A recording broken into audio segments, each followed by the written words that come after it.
Permítanme recordarles, hermanos, lo que en realidad es el Evangelio. Por cierto, no ha cambiado, es el mismo Evangelio que les prediqué antes.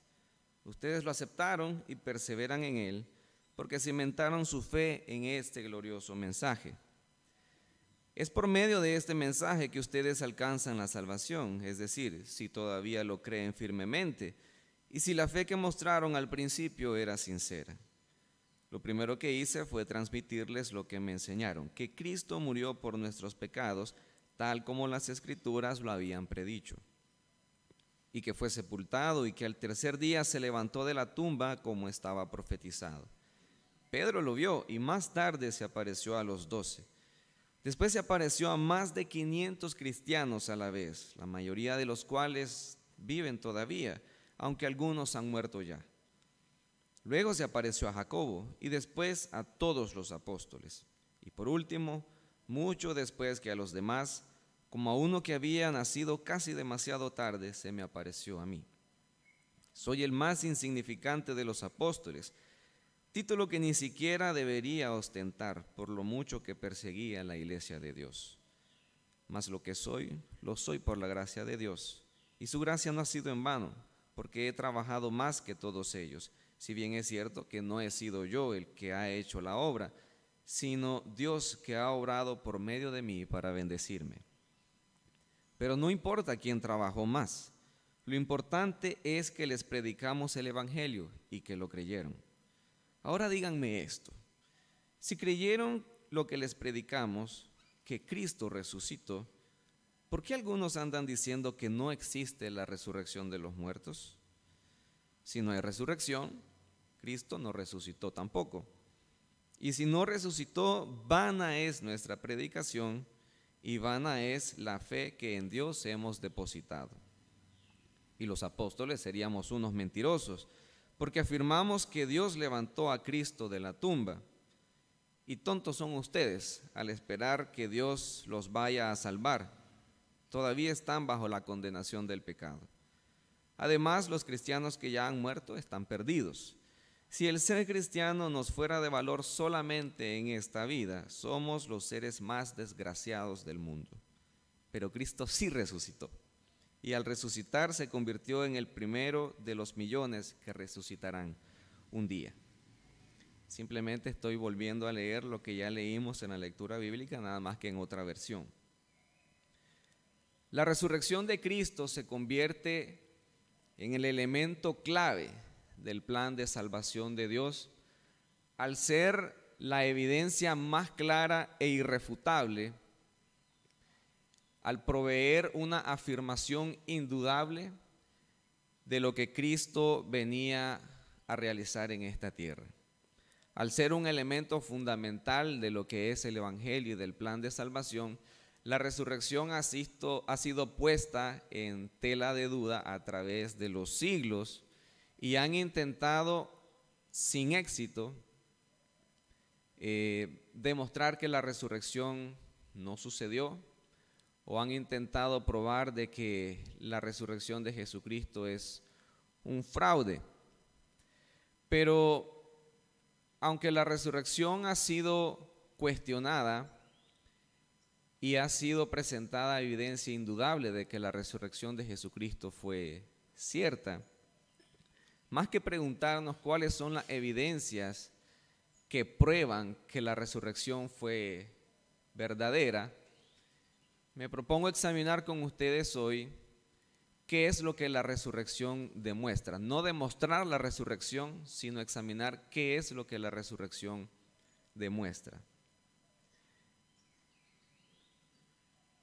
Lo que Pablo escribe a la iglesia en Corinto no es un tratado teológico como el que Pablo escribe a las iglesias de Roma. La iglesia en Corinto estaba altamente influenciada por la cultura griega pagana que la rodeaba en ese momento. Y parte de los cuestionamientos que se hacen en la iglesia de Corinto tienen que ver principalmente con lo que es la manera de vivir, y de eso Pablo se ocupa en los primeros 14 capítulos de la primera carta a los Corintios. Pablo sabe que de una teología correcta fluye una correcta manera de vivir. Y Pablo se propone dedicar un capítulo completo a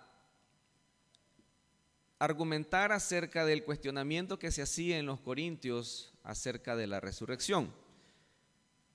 La influencia griega hacía que la iglesia de Corinto se cuestionara si la resurrección de los muertos era verdad o no. Y había incluso algunos que, aunque sí afirmaban que la resurrección de los muertos era real, algunos afirmaban que tal resurrección no era una resurrección corporal, sino una resurrección nada más del alma o del espíritu, pero no así en cuerpo. Entonces Pablo se propone argumentarles y defender de que Cristo sí resucitó y de que Cristo no solo resucitó, sino que resucitó de manera corporal. La resurrección de Cristo nos demuestra como un primer punto acerca de la veracidad de la palabra de Dios. El nacimiento de Cristo fue profetizado. Nos dice en Isaías 7:14 que Él habría de nacer de una virgen. Por tanto, el Señor mismo os dará señal. He aquí la virgen concebirá y dará a luz un hijo y llamará su nombre Emmanuel. Además de que se profetizó que Cristo nacería de una virgen, se profetizó también dónde es que el Mesías habría de nacer. El profeta Miqueas en el capítulo 5, versículo 2 dice: pero tú, Belén Efrata, pequeña para estar entre las familias de Judá, de ti me saldrá el que será Señor en Israel, y sus salidas son desde el principio, desde los días de la eternidad. Estas son solamente dos referencias de las muchas que podemos encontrar acerca de las profecías del Mesías que habría de venir. Y muchas de las imágenes que leemos en el Antiguo Testamento acerca de la liberación del pueblo de Israel son tipologías que se aplican a la liberación futura que Cristo habría de hacer. No solo una liberación futura, sino una liberación definitiva. Cristo habría de ser aquel que libraría de una vez por todas a su pueblo de la esclavitud del pecado. Cristo habría de ser el libertador. Se predijo entonces dónde habría Cristo de nacer, cómo habría de nacer. Y también se predice que Jesús habría de morir. La segunda evidencia que vemos es que si Jesús resucitó de los muertos, Jesús demuestra que Él es quien Él decía ser. Él predijo que habría de morir, según Mateo 16. Desde entonces comenzó Jesús a declarar a sus discípulos que le era necesario ir a Jerusalén y padecer mucho de los ancianos, de los principales sacerdotes y de los escribas, y ser muerto y resucitar al tercer día. Jesús supo cuál era su misión. Jesús sabía que Él habría de morir. Él mismo predijo su muerte, pero también Él mismo predijo que habría de resucitar. Por eso me ama el Padre, porque yo pongo mi vida para volverla a tomar. Nadie me la quita, sino que yo mismo de mí la pongo. Tengo poder para ponerla y tengo poder para volverla a tomar. Este mandamiento recibí de mi Padre, nos dice Juan, capítulo 10, versículos 17 y 18. En Lucas encontramos otra referencia donde dice: y después que le hayan azotado, le matarán, mas al tercer día resucitará. Que Jesús mismo hablara acerca de su muerte y resurrección da testimonio de que Él era en verdad el Hijo de Dios. Él sabía que Él mismo era el cumplimiento de la promesa. Y esto fue lo que Jesús anunció cuando predicó en la sinagoga y tomó el rollo en el libro de Isaías. Y Él dijo: aquí está delante de ustedes el cumplimiento de esta promesa. Que Jesús anunciara su muerte y su resurrección da evidencia de su poder sobre la vida y sobre la muerte. Y al tener Jesús poder sobre su propia vida para ponerla y para volverla a tomar, nos da a nosotros una garantía para la resurrección nuestra también. Él fue capaz de garantizar su propia resurrección, por lo cual también es capaz de garantizar la nuestra. Número 3, la resurrección prueba la finalización de la salvación de Dios. El plan de salvación que Dios tenía para libertarnos a nosotros, para darnos una nueva vida, una nueva oportunidad, para darnos la salvación, es culminado con la resurrección de Jesús. Si Jesús no hubiera resucitado, Jesús habría sido nada más, como algunos lo han considerado, como un maestro con altos estándares morales, como alguien que era muy influyente en su tiempo, como alguien que fue un gran maestro, alguien de quien podemos sacar numerosas y muy hermosas citas textuales. Pero sin la resurrección, Jesús no habría sido mucho más que eso. Para probar el plan de salvación, Jesús tenía que dar una evidencia definitiva. Y es un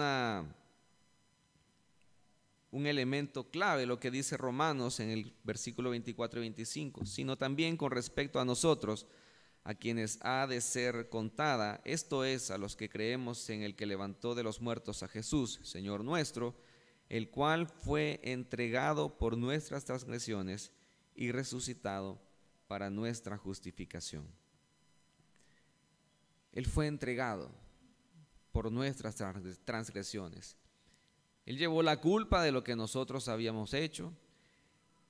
Cuando Jesús exclama en la cruz, Dios mío, ¿por qué me has abandonado? Él está haciendo de nuestro conocimiento que está legalmente en el lugar de aquel que merece recibir una culpa.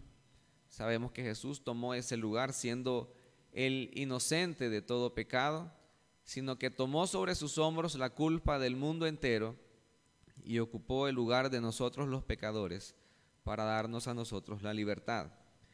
Pero no solo fue entregado por nuestras culpas y por nuestras transgresiones, no solo fue castigado por nuestros pecados, sino que fue resucitado para nuestra justificación.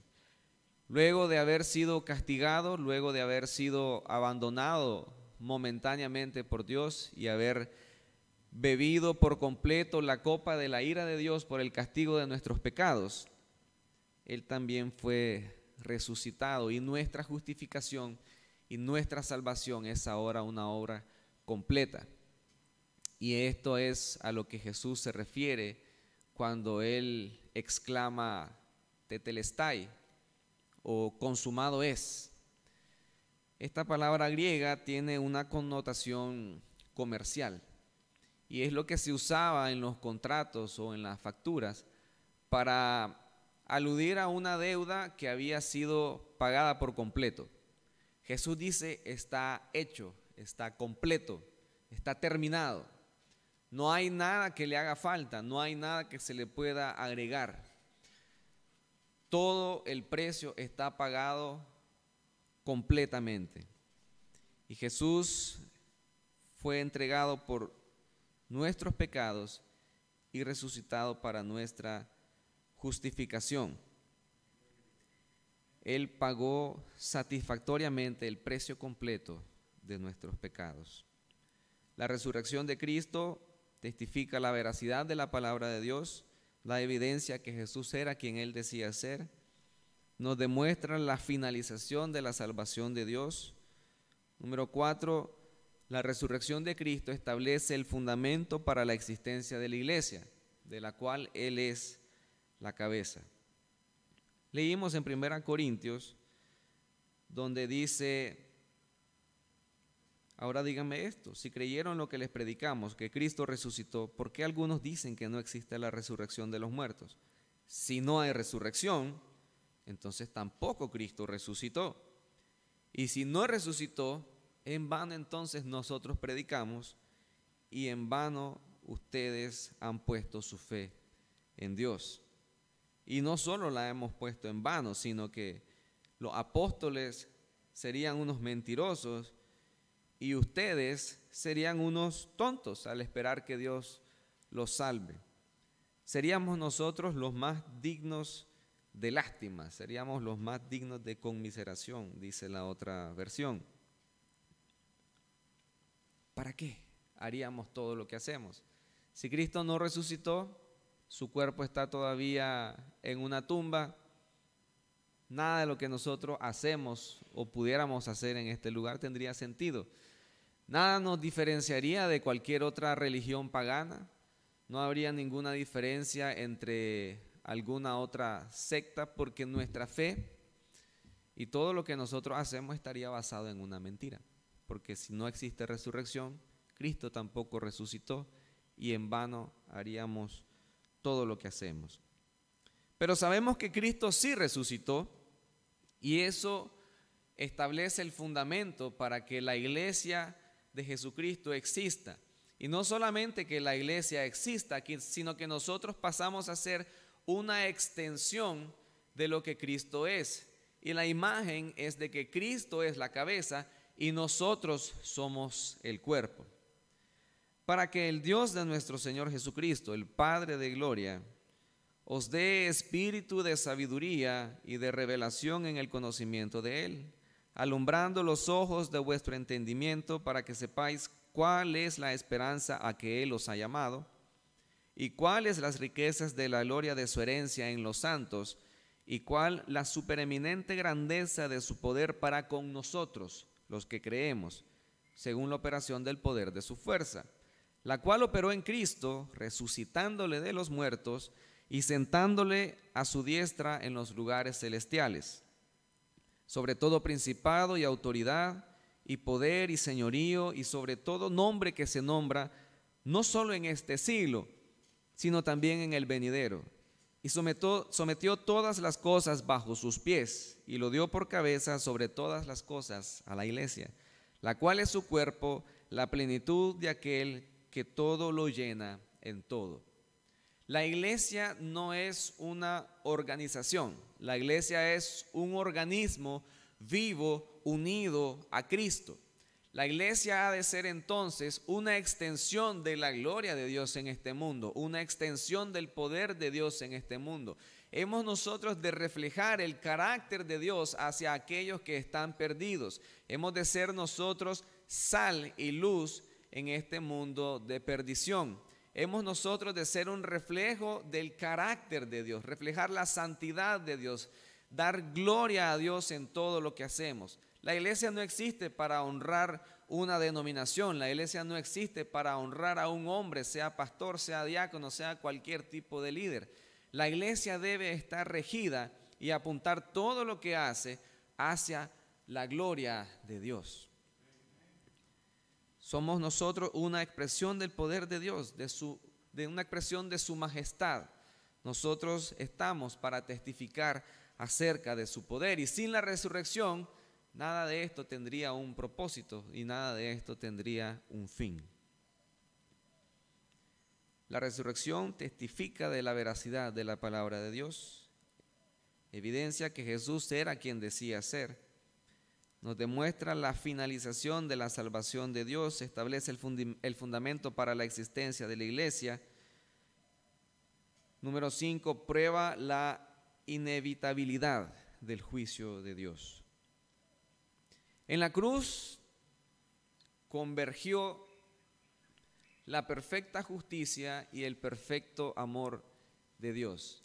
La perfecta justicia al ser Cristo quien tomara el lugar de los pecadores, quien tomara el castigo de los pecadores, quien experimentara el abandono y la ira justa de Dios sobre el pecado. Un Dios santo no puede tener comunión con el pecado y por lo tanto el pecado necesitaba ser castigado y la paga del pecado sabemos que es la muerte.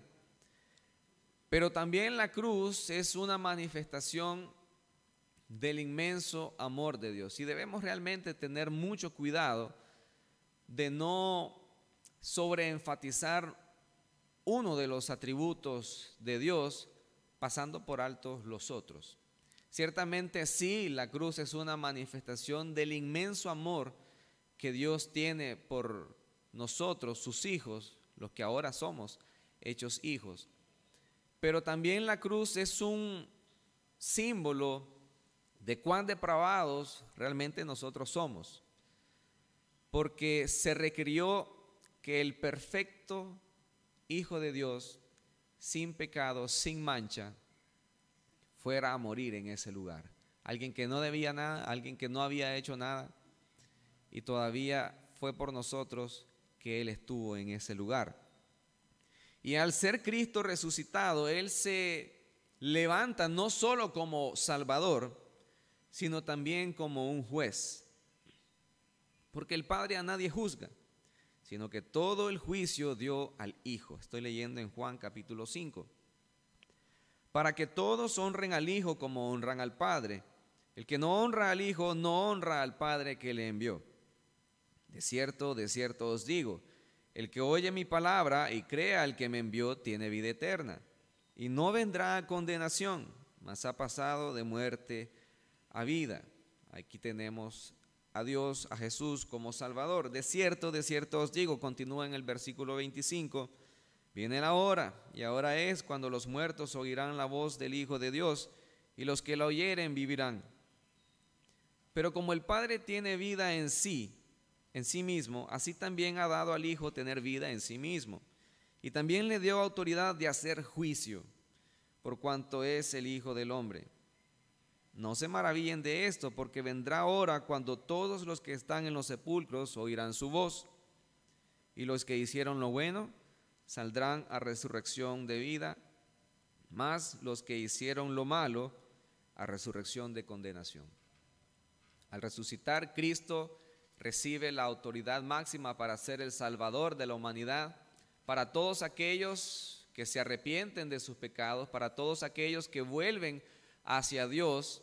Pero también Jesús se levanta como el juez que ha de juzgar a toda la humanidad de los que no han sido arrepentidos. Pero Dios, nos dice su palabra en Hechos 17, habiendo pasado por alto los tiempos de esta ignorancia, es decir, en los tiempos pasados, como si Dios no estuviera ignorando que hemos pecado, sino reteniendo su juicio definitivo sobre nuestra iniquidad. Ahora manda a todos los hombres en todo lugar que se arrepientan, por cuanto ha establecido un día en el cual juzgará al mundo con justicia, por aquel varón a quien designó. ¿Cuál varón? Jesús, dando fe a todos con haberle levantado de los muertos. Jesús no es hecho solo Salvador, sino que Jesús es también hecho el juez definitivo, en el día en el cual Dios juzgará a los vivos y a los muertos, y los que resucitan, algunos resucitarán para salvación y algunos resucitarán para condenación. La resurrección testifica la veracidad de la palabra de Dios, la autenticidad de que Jesús era quien decía ser, la finalización de la salvación de Dios, establece el fundamento para la existencia de la iglesia, prueba la inevitabilidad del juicio de Dios y por último, la resurrección prueba la esperanza de la gloria venidera. No se turbe vuestro corazón. ¿Creéis en Dios? Creed también en mí. En la casa de mi Padre muchas moradas hay. Si así no fuera, yo os lo hubiera dicho. Voy pues a preparar lugar para vosotros. Y si me fuere y os preparare el lugar, vendré otra vez y os tomaré a mí mismo, para que donde yo estoy, ustedes también estén. Y en ese lugar, según Apocalipsis 21, donde ya no habrá más llanto, no habrá tristeza, no habrá dolor, donde todas nuestras lágrimas serán enjugadas, donde será ya eliminada la influencia del pecado en nuestras vidas, donde seremos por fin glorificados y perfeccionados según la imagen de Jesucristo, ese lugar ha sido prometido para nosotros. Pero si Jesús no resucitó, entonces todo esto es nada más una mentira. Si Jesús no resucitó, Jesús no se levantó de la tumba, Jesús tampoco entonces volvió a subir al cielo. Y Jesús tampoco fue a preparar un lugar para nosotros. Pero sabemos que esa tumba está vacía, sabemos que Jesús realmente sí resucitó. Y Pablo da una evidencia clara de que la tumba está vacía, y lo dice así. Pedro lo vio y más tarde se le apareció a los 12. Algunos escépticos han intentado decir de que la resurrección fue un invento para crear una nueva religión, un grupito que se juntó para andar hablando locuras, trastornando el mundo, dice la Biblia en Hechos.